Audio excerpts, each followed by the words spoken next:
E aí, pessoal, tudo bem com vocês? Muito bom estar aqui hoje de novo. Boa noite para todo mundo, né?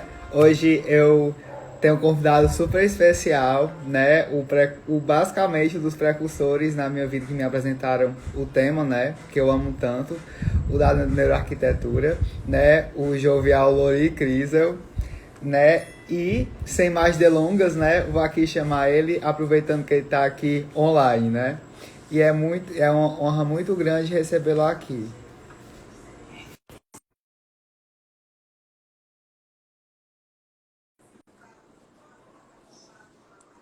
Bora ver se vai dar certo. Essas horas do campeonato é sempre uma loucurinha para mim. Olá, Ciro.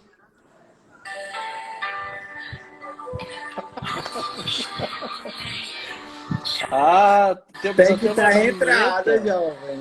Olha só, temos até uma vinheta. Que legal, queridão. Tudo bem? Tudo certo. Há quanto tempo, né, Luísa? Ao contrário, nesse instante estávamos juntos, muito bom. Isso É, mesmo. Boa demais. Lori, eu coloquei essa música, né, justamente, né, da Rita Lee, não quero luxo nem lixo, né? Porque hoje o mercado, né, está muito exigente, principalmente com o público maduro, né, que é o público 50, 60 mais. Conversei isso um pouquinho com a Marina, né? E hoje eu trouxe você aqui para discutir um pouquinho isso também. Que Primeiramente, né, legal. é importante, obrigado por estar aqui hoje, né? O E prazer é entrar meu, assim, queridão. quem é o Lori na fila do pão na neuroarquitetura brasileira? Vixe, cara, mais um. Se apresente aí o pessoal. Perfeito. Então, em primeiro lugar, muitíssimo obrigado pelo carinho, pelo convite. Muito feliz de estar aqui, de participar, de contribuir. A gente já tem aí uma jornada juntos aí, de alguns estudos, de algumas parcerias. Fico muito grato. Bom, quem é o Lori na fila do pão da minha prefeitura? Vamos começar assim. É um cara que já tem 2 décadas aí que vem se dedicando ao assunto, né? É um processo investigativo que começou na minha vida num momento bem importante, assim, de bastante questionamentos em relação à arquitetura, em relação ao que eu poderia contribuir com a arquitetura.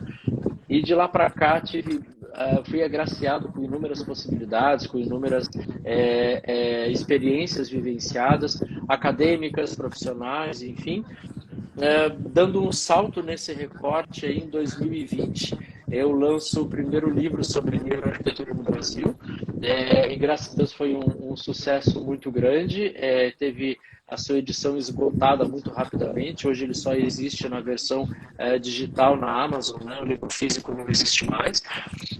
Já tem outros 2 no forninho, saindo muito em breve, se Deus quiser. Olha aí. Em 2022, ou seja, ano passado, né, a ANFA ela reconhece mundialmente países que vêm trabalhando neuroarquitetura com muita seriedade, com muita entrega, de uma forma muito séria, muito concisa, e ela abre nesses países os chamados chapters, né, que são os braços da ANFA. A ANFA, para quem não está habituado ainda com o termo, a ANFA significa já em português Academia de Neurociência para a Arquitetura, e é uma entidade mundial que valida a neuroarquitetura desde 2003, quando foi fundada, e ela nos apresenta, então, essa lista de países que vem trabalhando dessa forma muito fidedigna com o tema. O Brasil entra nessa lista e, com muita honra, sou convidado a presidir a ANFA aqui no Brasil, em parceria com a Andréa de Paiva, uma grande colega, uma super pesquisadora Maravilhosa. também. E aí estamos com essa bandeira para que 2024 a ANFA se posicione. Ainda no ano de 2020, voltando um pouquinho atrás, é lançado aqui no Brasil, sob minha coordenação, o primeiro Master em Neuroarquitetura, que pertence ao IPOG, né, instituição IPOG, Instituto de Pós-Graduação, e eu coordeno essa especialização no Brasil inteiro, também junto com outras na instituição. Enfim, e aí me dedicando a esse entrega, essa pesquisa, como eu falei, né, tanto no mundo, tanto no mercado quanto no mundo acadêmico, né? E ainda no campo da neuroarquitetura, eu sou professor oficial de neuroarquitetura no Politécnico de Milão, e aí anualmente eu vou para a Itália e para ministrar o tema para os mestrados e especializações do Politécnico. Muito recentemente estive também ministrando um workshop sobre neuroarquitetura no Norman Foster, né, que hoje é considerado o maior escritório de arquitetura do mundo. Então, eu acho que é uma fila boa de Muitas, pão aí, Ciro. muitas coisas. É um e-book só para falar do seu currículo. Bom demais. Mas deu Que para legal. resumir muito bem.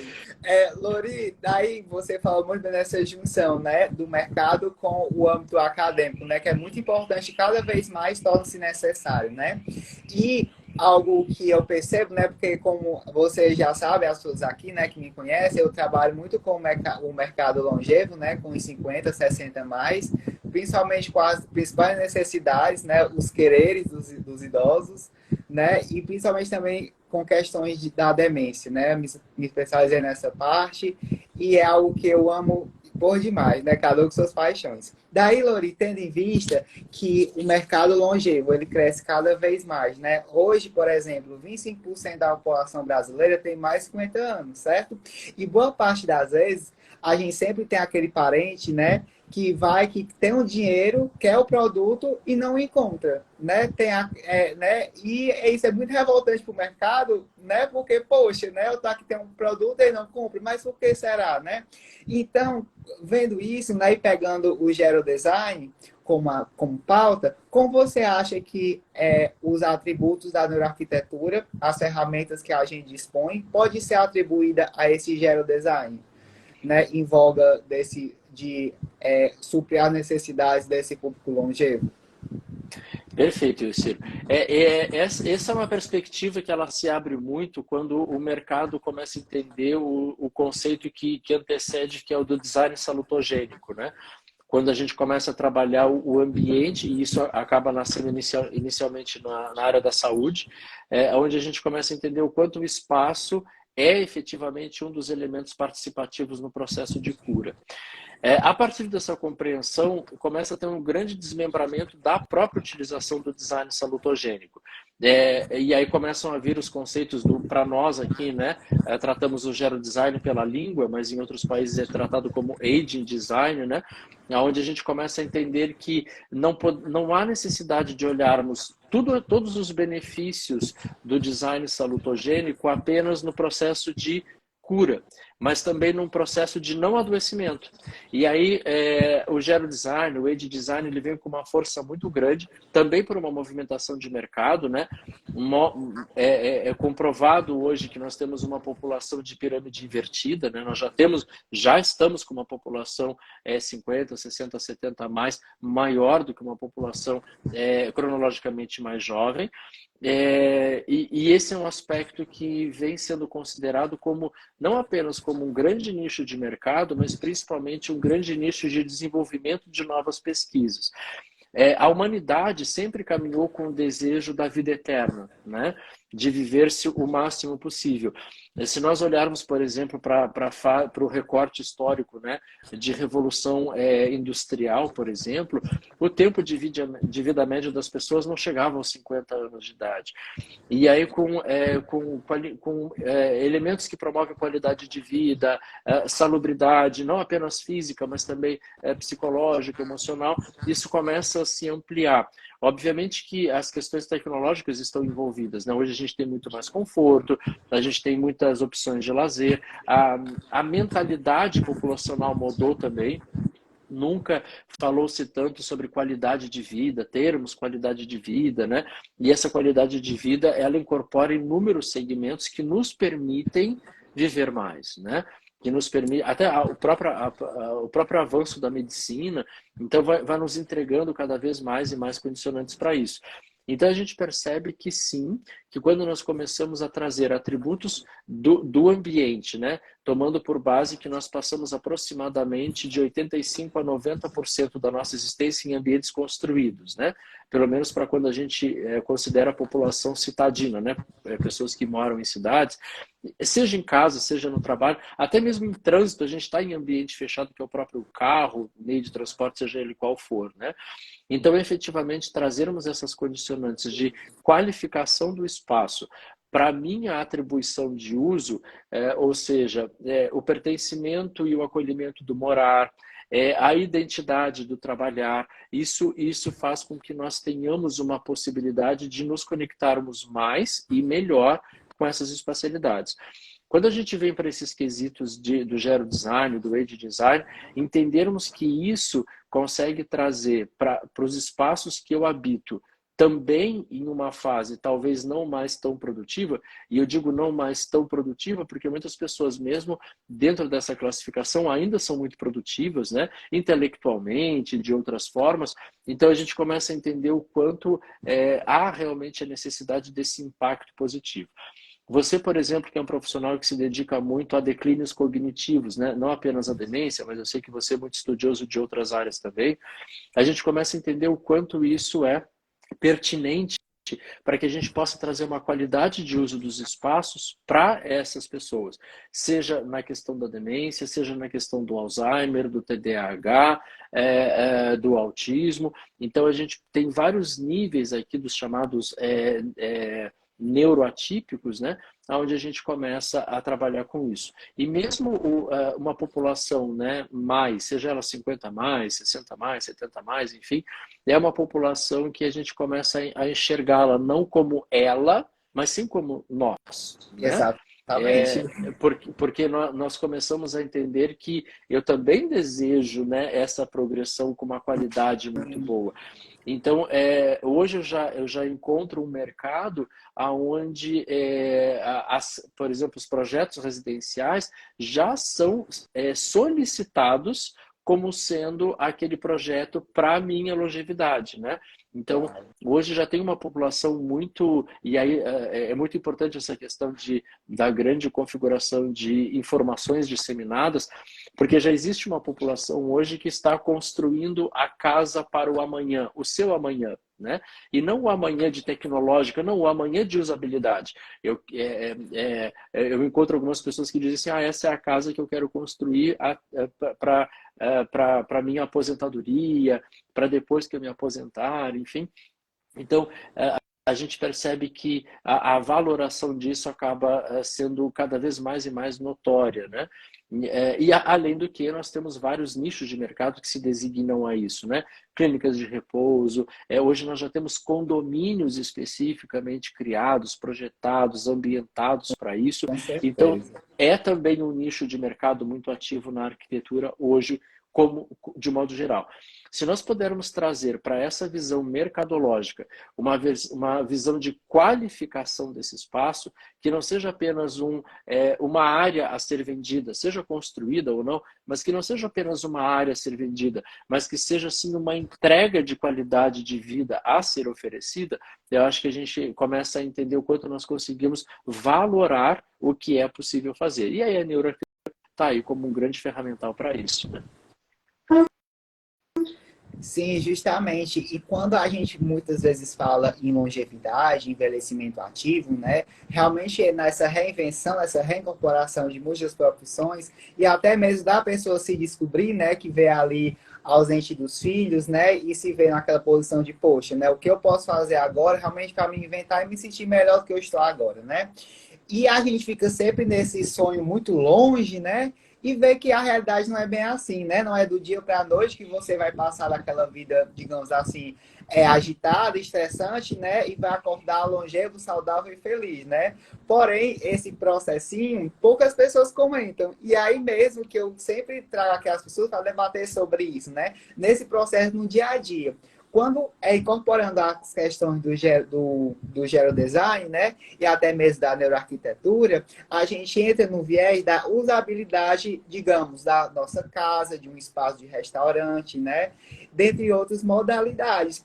Porque na área, principalmente no envelhecimento e ao longo da nossa vida, né, a gente passa por um processo de inflamatório, né? O nosso sistema nervoso fica inflamado. Isso é normal. A partir disso, nós envelhecemos, né? Mas, quando a gente tem múltiplos estressores desnecessários, por exemplo, abrir uma porta muito pesada, muito dura, na própria casa, né? Vai pegar alguma coisa no armário, aí tem aquela corrediça que não fecha direito, né? Aquela que fica travando. Então, todos esses empecilhos, digamos assim, eu quero achar uma coisa, não consigo, casa desorganizada, né? Você vai a um restaurante, quer conversar e não tem uma qualidade acústica boa, né? Ou até mesmo uma qualidade luminosa, né, Lori? E eu queria, assim, saber o que você vê na sua profissão, né? Até a evolução no mercadológica, como você tem aplicado esses carinhos, digamos assim, né? Esse design mais emocional na usabilidade das coisas, para que as pessoas se estressem menos e consigam aproveitar melhor o momento delas. Perfeito. Eu acho que um dos principais elementos do trabalho, bom, vamos entender que a gente tem dois aspectos aqui, né? Nós temos um aspecto que a gente pode ir para o lado residencial e um outro que a gente pode ir para o lado comercial. No lado residencial, talvez é onde a gente consiga fazer mais carinhos, como você disse, porque a gente consegue efetivamente fazer um processo investigativo, né, muito valoroso, não apenas com o usuário, mas com a família do usuário, porque é importante que nós entendamos que quando nós temos, por exemplo, convívio geracional, né, as demandas são diferentes, as necessidades são diferentes, as expectativas são diferentes, mas vão conviver juntos, né? Então a gente entender que esse projeto não pode apenas privilegiar a um, e sim a um conjunto, ainda que seja residencial. Então isso é extremamente importante.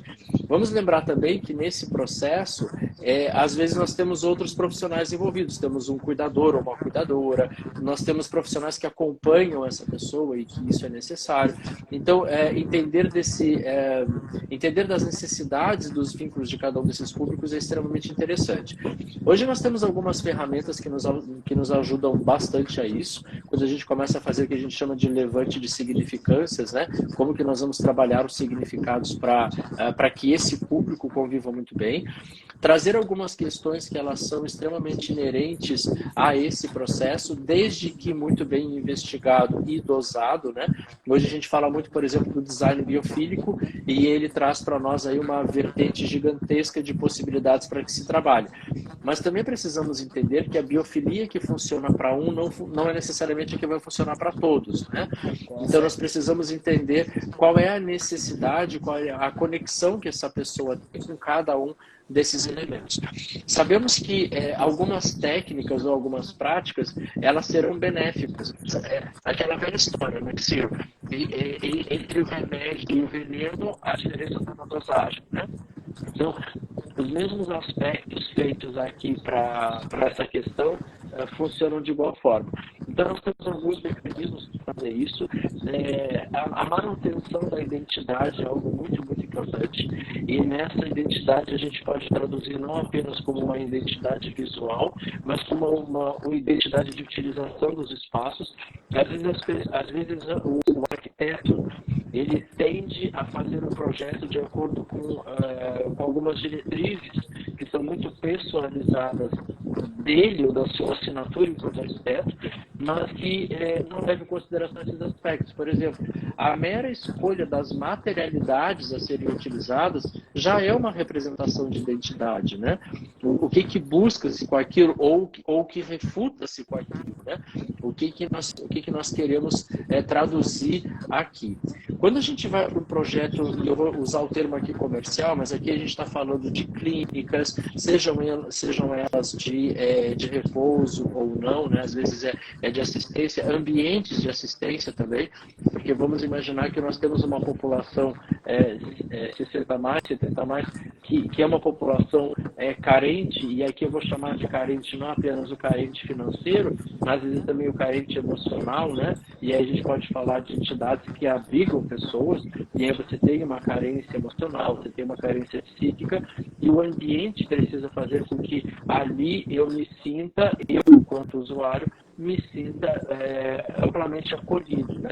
Infelizmente, nós encontramos ainda no Brasil não apenas no Brasil, vamos corrigir isso, né, ao redor do mundo, nós ainda encontramos instituições como, por exemplo, um lar de idoso, por exemplo, onde você tem um ambiente muito ríspido, muito inóspito, onde a pessoa quase que se enxerga, eu vim aqui para esperar a morte chegar, né? Porque existe uma falta de sensibilidade sensória, existe uma falta de mobilidade adaptativa, existe uma ausência de promoção de conectividade com outras pessoas, geralmente ambientes, nesses casos, geralmente são ambientes muito faltantes ou muito pouco ofertantes de possibilidades sensórias, ambientes muito brancos, muito assépticos, e aí você gera literalmente uma desconexão com a própria história, enfim. Então, esse é um aspecto muito importante a ser pensado também, porque apesar de se tratar de um lado, entre aspas, comercial, e aí eu estou chamando de comercial porque vira um coletivo, né? Mesmo que ele seja uma Sim. ONG, mesmo que ele seja uma casa de acolhimento, ainda assim ele é coletivizado. São aspectos extremamente importantes que a gente trabalha, porque o acolher não é apenas ter uma cama para dormir, um chuveiro para tomar banho e uma refeição para fazer. É eu me sentir pertencente ali. Não é à toa que existem muitos casos de pessoas que querem fugir desses lugares, né? Literalmente fugir, elas querem sair de lá.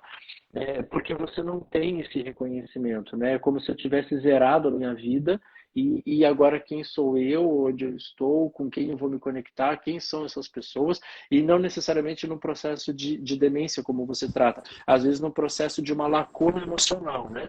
Quem são essas pessoas ao meu redor? Por que eu tenho que estar aqui, né?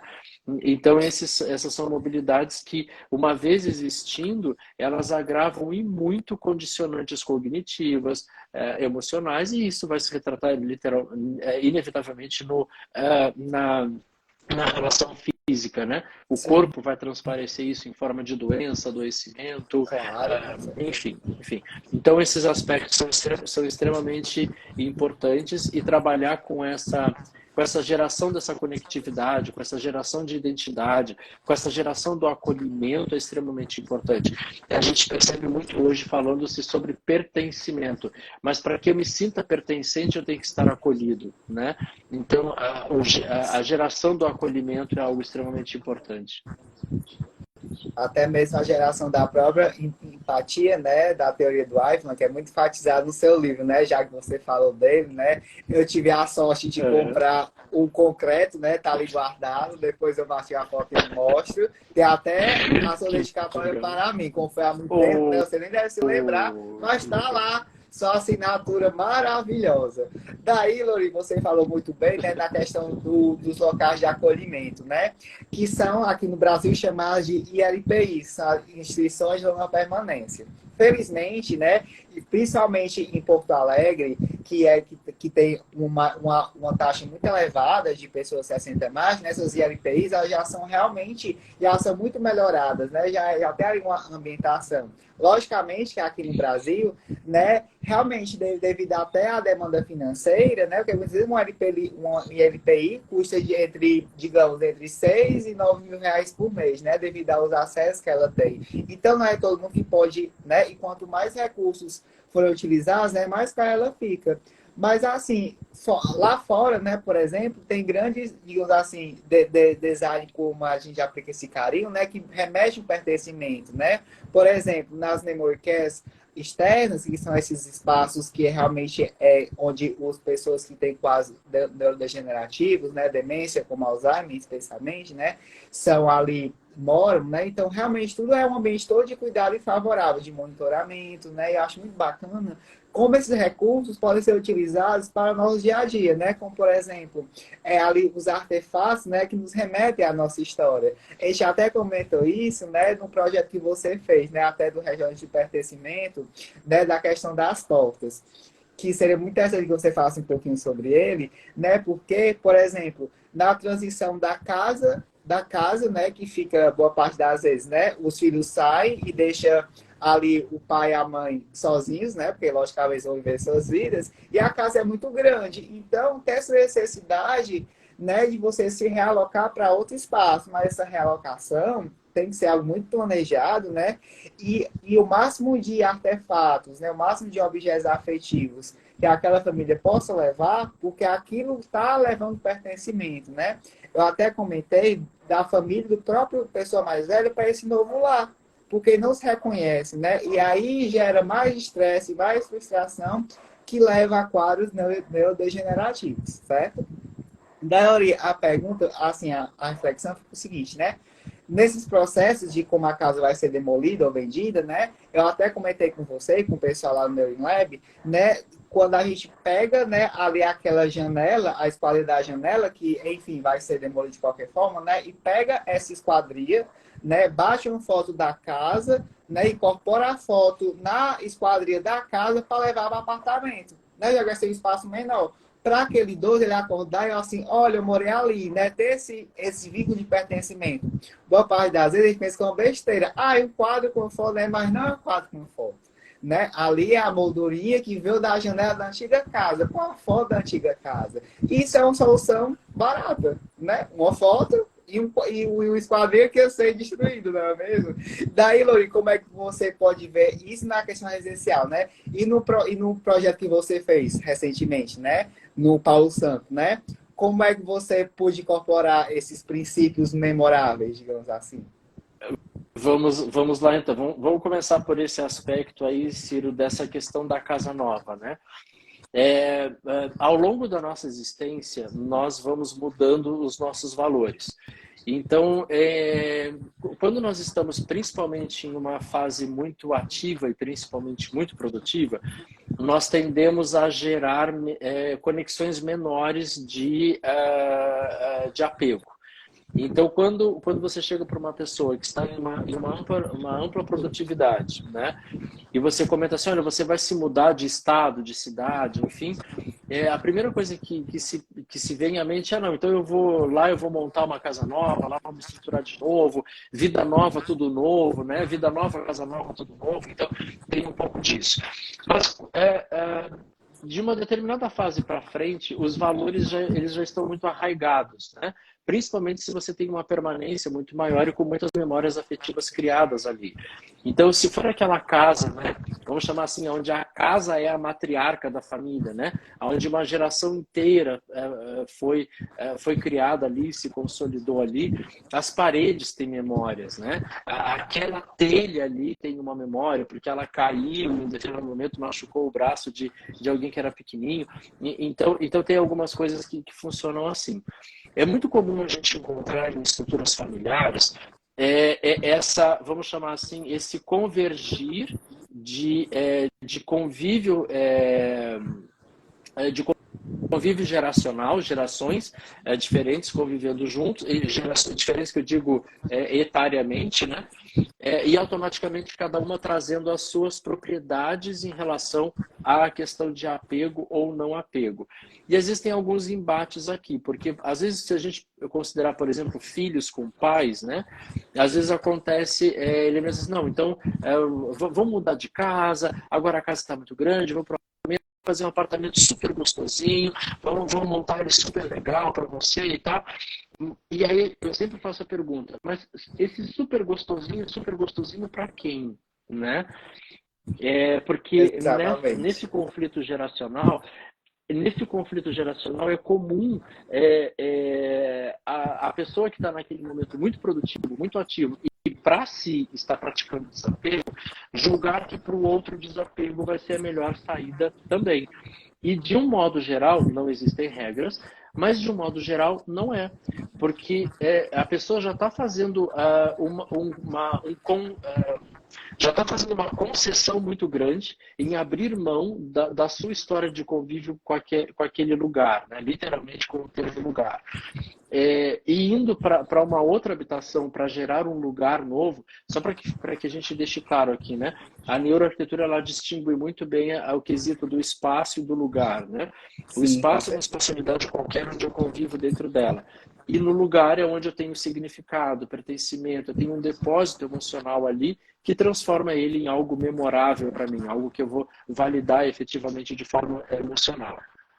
Bom, e aí nesse processo de transição, quem está transitando, nesse caso, né, uma pessoa de idade mais avançada, já está fazendo uma concessão muito forte de abrir mão da sua existência, entre aspas, conjugal com aquele espaço, porque muitas vezes nós casamos com esse espaço, para irmos para uma outra espacialidade. Já é uma concessão muito forte. E ainda assim, não poder trazer a minha história comigo é uma concessão maior ainda.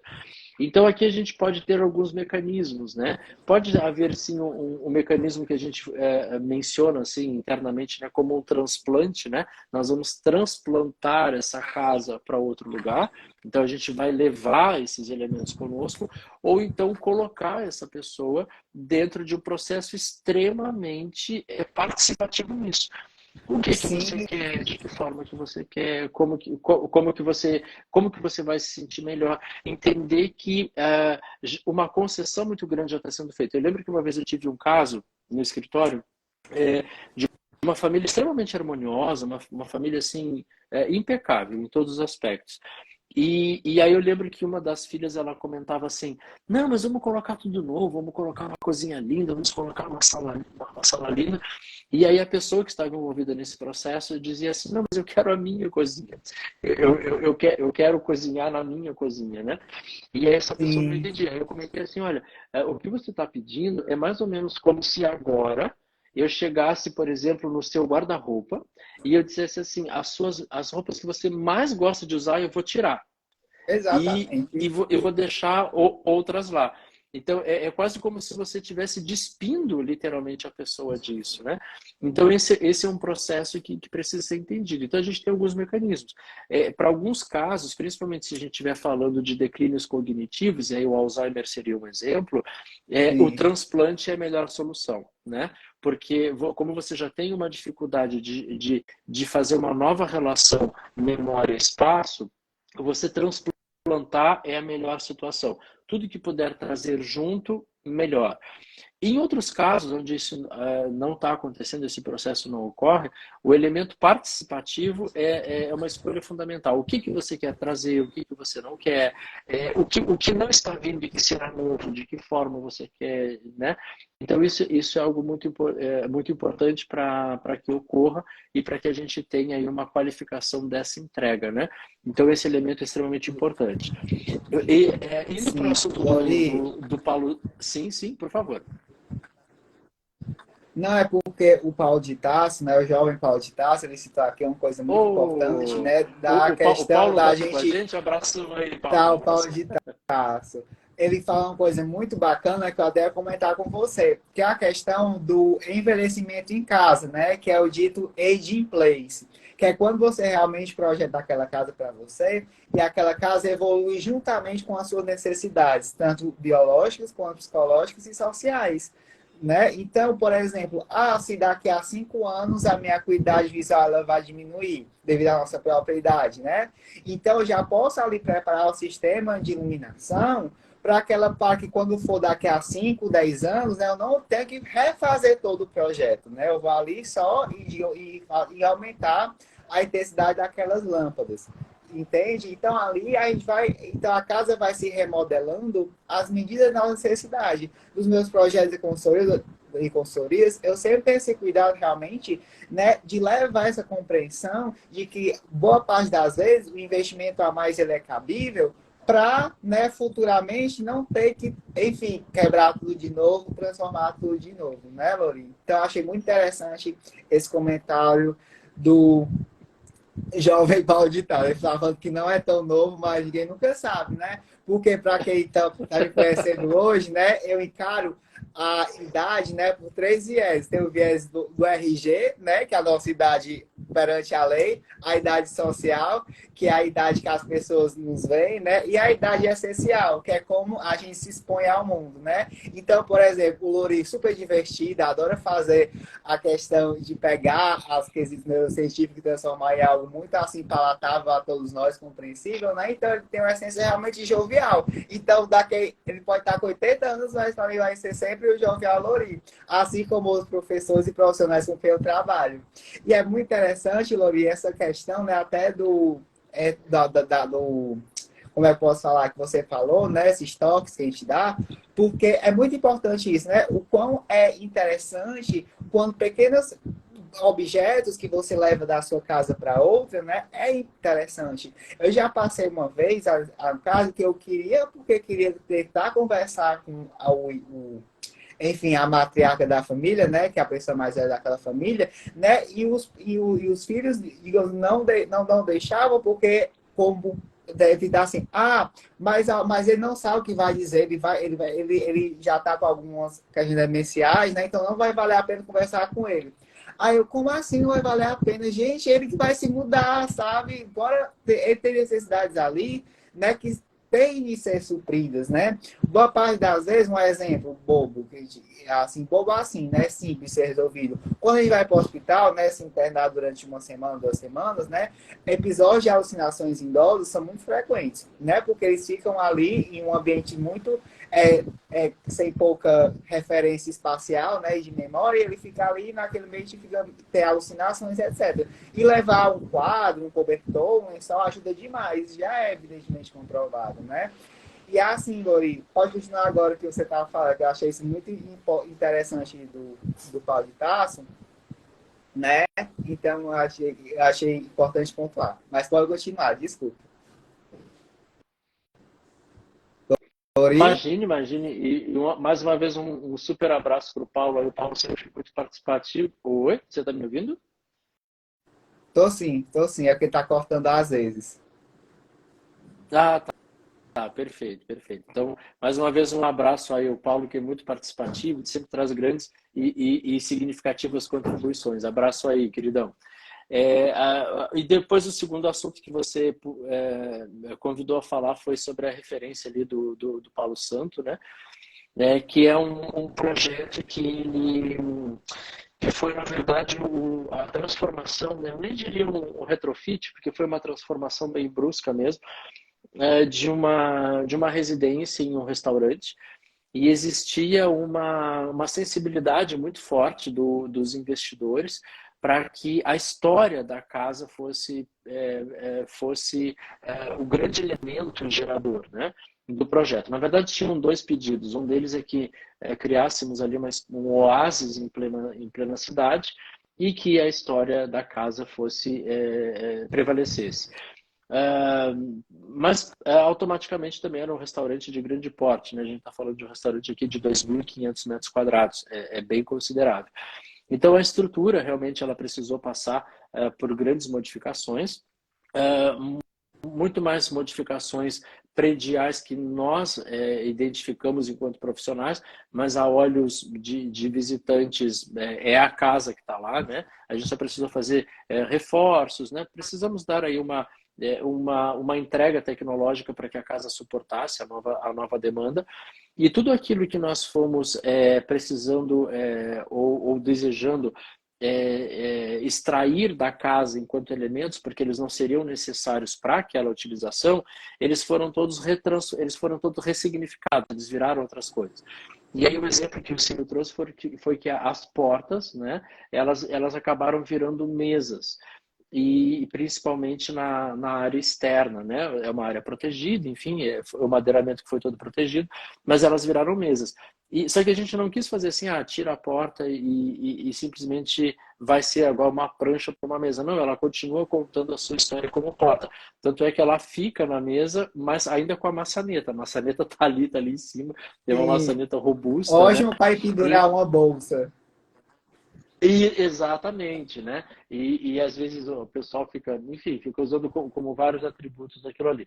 Então essas e isso foi uma sensibilidade também dos investidores, né, para que se trabalhasse com isso. Eles foram muito cautelosos quando teve a inauguração, eu não estava presente, infelizmente, mas me relataram, né, os investidores me relataram que o proprietário da casa foi porque só para a gente entender, foram vários dias de inauguração, né? E aí Tem que no ser, dia né? exatamente. E aí no eram para públicos convidados, enfim. E aí eu acho que foram 4 noites de inauguração, eu fui em duas.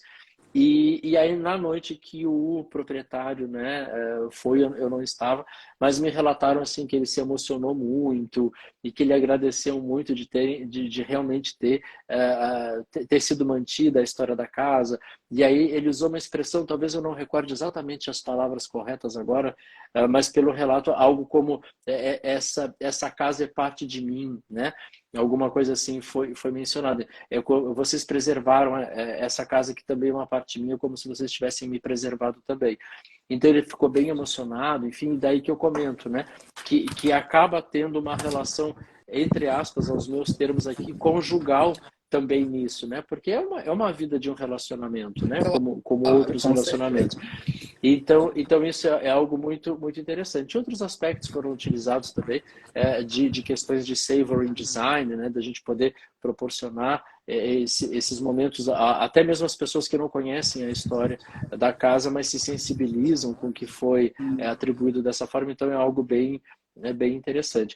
Que se nós formos utilizarmos isso que nós estamos falando agora, com um gancho que nós estávamos falando antes, a gente percebe que não é uma questão de o que fazer ou de que forma fazer, mas sim o que nós queremos privilegiar, né?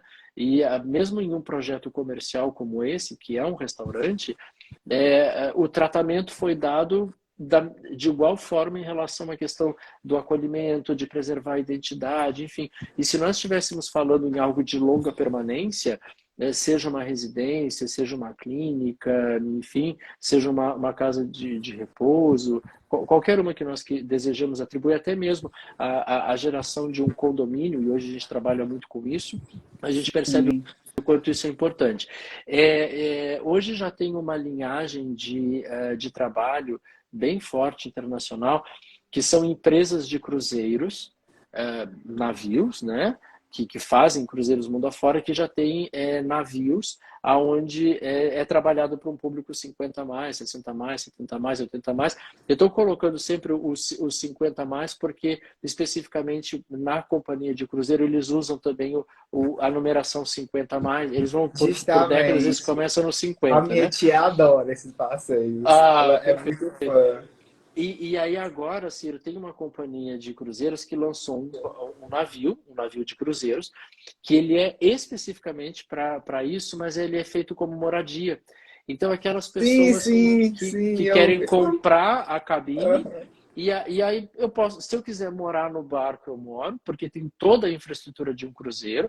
Claro que também que todo ele é adaptado e prevendo essas utilizações, mas também com muitos recursos, né? Tem uma tripulação imensa de médicos, enfermeiros a bordo, enfim, e profissionais, né, de um modo geral, psicólogos, psiquiatras, fisioterapeutas, pedagogos. É muito legal, isso tem muito, muito, muito pedagogo, né? Então, isso é uma coisa bem interessante. Então, a gente percebe que existe um nicho de mercado que está acontecendo Bastante. e que é um nicho de mercado muito valoroso a esse tipo de coisa. E especificamente nesse que eu comentei agora, quando você compra a cabine, você tem a opção de personalizá-la ou não. Então você pode comprar aos moldes que está sendo ofertado, perdão, entre aspas, tipo um apartamento decorado, você escolhe qual decoração você quer, mas você também tem a opção de você montar o seu, de você levar as suas coisas para lá, né? É Então, muito então esse é um processo que eu importante. achei muito, muito, muito interessante. Sim, isso atende muitos requisitos, né? Por exemplo, muitos ensinados na questão da gerontologia, né? Porque quando me formei como gerontólogo, né? E meio que ela conseguiu me mostrar essa colaboração, né?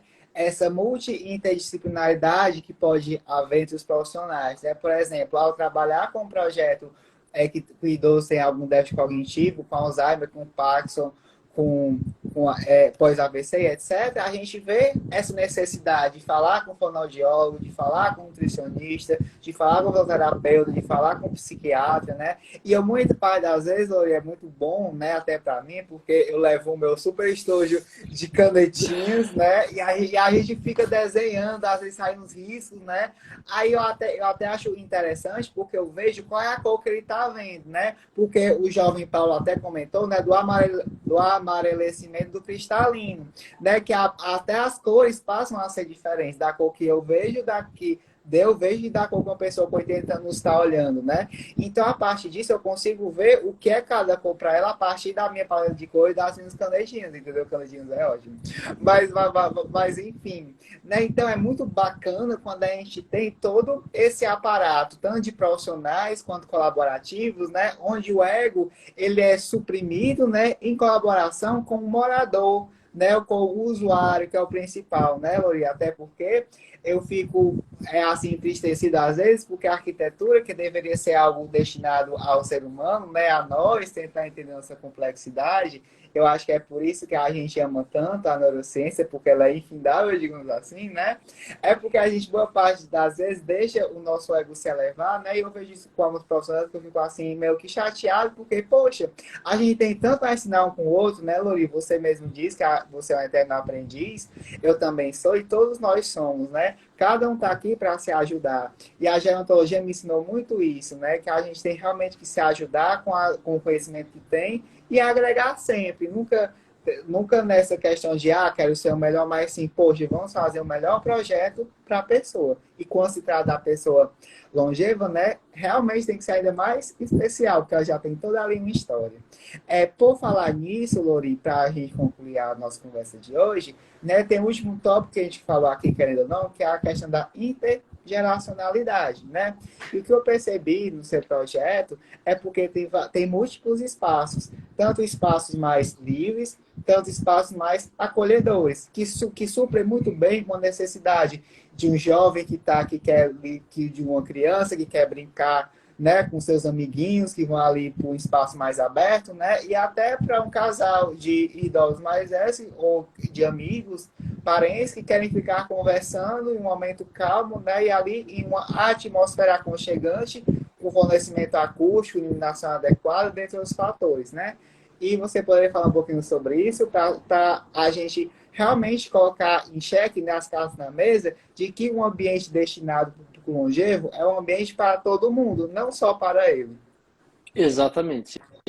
O grande segredo, Ciro, que eu vejo, e o grande segredo que eu digo assim, é um desafio, mas eu acho que é o segredo da usabilidade do espaço, que é quando ele é totalmente intuitivo. Quando não há necessidade de você fazer indicativos, quando não há necessidade de você passar uma orientação, é quando o ambiente fala por si só e ele convida a quem tem que ser convidado por si só. Dentro da linha que a gente falou um pouquinho antes, né, do design biofílico, uma das coisas que é tratado é o chamado de refúgio.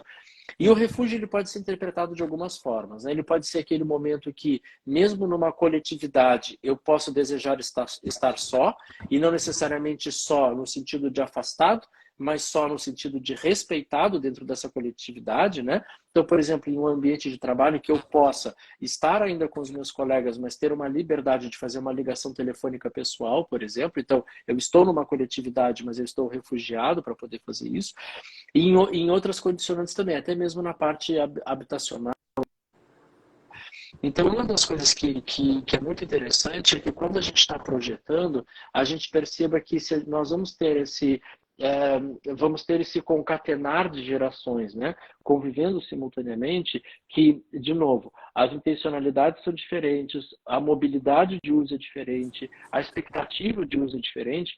Se você consegue, e aí por isso que eu chamo de desafio, se você consegue fazer com que aquele ambiente seja o mais inteligível possível, enquanto ele próprio, sinalizando a esses públicos aonde você vai se organizar, você tem ali um segredo de sucesso da utilização, né? Porque as pessoas se sentem muito conectadas com isso. É aquele típico ambiente que você chega e diz assim, eu não sei porquê, mas eu me sinto tão bem aqui.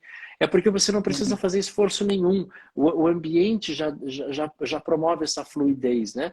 Você já consegue ir percebendo que eu tenho total liberdade, a partir do meu livre arbítrio, de usar o que eu bem entender. Mas eu me conecto melhor com determinadas coisas.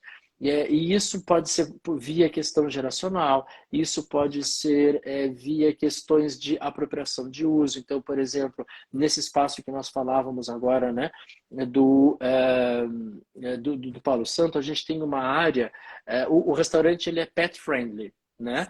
E aí tem, Bom ou seja, demais. quando você chega com o seu pet, você pode ir para onde você bem entender. Mas é muito nítido que tem uma região que foi feita para que os animais ficassem mais à vontade. E é engraçado porque o próprio animal fica puxando o dono para ir para lá porque tem atrativos feitos para isso. Então, existe uma naturalidade de utilização do espaço. E isso é uma coisa muito boa. E essa mesma naturalidade, quando a gente consegue levar, por exemplo, para uma residência, e aí você tem gerações, porque às vezes você pode ter assim, vovó ou vovô, pais e netos, né? 3 gerações convivendo juntas ali. Se esse espaço ele for condizente de uma forma muito natural com essas utilizações, com esses movimentos, você tem essa questão da usabilidade, da apropriação, da fluidez e principalmente da intuitividade. É muito intuitivo usar esse espaço e automaticamente eu me sinto Sim. mais acolhido por ele, né? Aí sim a gente começa a falar de acolhimento, porque eu não preciso sinalizar para uma criança que é aqui que ela vai ficar. Perdão, eu não preciso instruir, né? Eu sinalizando isso para ela, intuitivamente ela vai utilizar o espaço dessa forma. Então, eu acho que a neuroarquitetura ela vem justamente para isso, para qualificar cada vez mais os profissionais para uma entrega melhor, né? Para uma entrega muito mais significativa para esses usuários. Eu sempre digo que o melhor propagandista do nosso trabalho é ele próprio, né? E ele é mais Justamente. potencializado quando o usuário é o propagandista, né? Então, eu acho que essa questão de pensarmos no modelo geracional enquanto um promotor dessas condicionantes experienciais e organizarmos isso de uma forma muito fluida, de uma forma muito natural, a gente inclusive evita muitos conflitos dentro de uma residência, por exemplo. Com certeza, esses conflitos geracionais, né, que a gente fala, porque, por exemplo, Lori, eu respiro todos os dias a intergeracionalidade, porque eu, né, eu sou 20 mais, a minha tia é 80 mais e a minha mãe é 60 mais, né? Então, querendo ou não, a gente se encontra algumas vezes nessas adversidades, digamos assim, geracionais, mas que a gente se respeita, né, e se compreende, porque cada um da sua época, cada um com os seus costumes e tá tudo bem. Somos diferentes e ser diferente é normal, é fundamental, não é verdade? E Lori, muito obrigado de verdade por você estar aqui com a gente, certo? Eu fico muito acarinhado com assim você ter dado esse tempinho para falar comigo. Se fosse por mim, eu ficava aqui até 2040 conversando com você, porque é bom demais, tanta coisa para falar sobre esse assunto que eu amo tanto, né? E eu acho que, assim, falando principalmente em intergeracionalidade, né? O convívio, por exemplo, que eu tenho com muitos profissionais de múltiplas idades, você com seus alunos do IPOG e outros profissionais, né? Todo esse convívio, ele, pelo menos para mim, ele me instiga bastante a continuar estudando, continuar aprendendo, né? Porque cada um vê o mundo de uma forma diferente e cabe a nós aceitar, compreender e tentar visibilizar isso, né, traduzir isso na arquitetura dos espaços. E eu acho que é isso que a neurociência, a arquitetura, é o que mais consegue fazer, né? Seja por meio da psicologia cognitiva, seja por meio ali de aparatos, né, que vão aferir os biosensores, né? Então, Luiz, você quer deixar alguma palavra final para as pessoas que estão assistindo a gente? Bom, em primeiríssimo lugar, queria agradecer você pelo convite, fico muito grato, muito honrado. Tenho certeza que também por mim a gente ia até esse 2040 aí que você comentou, então tem muito papo para a gente voltar para outros momentos aqui, fico muito grato. E eu acredito que hoje fala-se muito sobre empatia, né? Eu acredito que para nós que trabalhamos com o projeto, eu acho que a empatia ela é extremamente importante, mas quando ela vem aliada com uma outra coisa que é a questão do respeito. O movimento empático, por si, ele é muito positivo, mas às vezes ele pode ser uma empatia meramente no momento do projeto. E quando você tem um respeito empático, vamos chamar assim, é quando você entende que não apenas eu vou me colocar no lugar do outro, e aí, nesse caso, projetar a partir da necessidade dele, mas eu vou respeitosamente me colocar no local do outro. Porque aí eu elimino as questões de julgamento, eu elimino aquelas questões, se fosse para mim eu faria diferente. Então, eu acho que esse respeito empático ele é muito importante. Porque quando você efetivamente entra na questão do respeito, é quando você começa a entender de verdade, né? É quando você começa a perceber que, cara, realmente é assim que a coisa acontece. E aí vem um respeito genuíno. E aí, se você tiver um respeito genuíno, a empatia ela vai ser natural, né? Com Então, certeza. então esse é um elemento que eu deixaria como mensagem final desse nosso papo aí. Com certeza. Empatia, né? Carinho ao projetar, carinho ao escutar, principalmente, né? Carinho ao ouvir, carinho ao ser humano, né? Porque humano a gente já nasce, mas ser realmente humano, compreender os outros, respeitar, aí outras questões que a gente, né, leva e tenta fazer todos os dias, né? Não é verdade, Lori? Exatamente, exatamente. E que sigamos todos nessa linda jornada aí, que tem muita coisa legal para chegar. Com certeza. Muito obrigado, Lori. Muito obrigado, pessoal. Obrigado a todos que participaram, a Cláudia, o jovem Paulo de Tasso, que eu conheci hoje, né? E já quero conversar mais. Todo mundo que está aqui, aí já volta, todo mundo. Muito obrigado de verdade pela presença, pela paciência com a gente, né? E por interagir também. Bom demais. Lori, obrigado O, por demais e até a próxima, na é verdade, tá a- sempre se até, falando mesmo. até a próxima. Muito obrigado, obrigado a todos que estiveram aqui conosco. Abração aí ao Super Paulo. Converse sim com o Paulo. O Paulo tem tem umas contribuições incríveis, assim, é um super profissional. E obrigado a todos que estiveram aqui conosco, que passaram, que continuam, enfim, que a gente se encontre muito, muito em breve aí. Sim. Então, tchau, Lori. Até a próxima, viu? Até a próxima, Ótima até noite a breve. todo mundo. Até. Beijo, pessoal.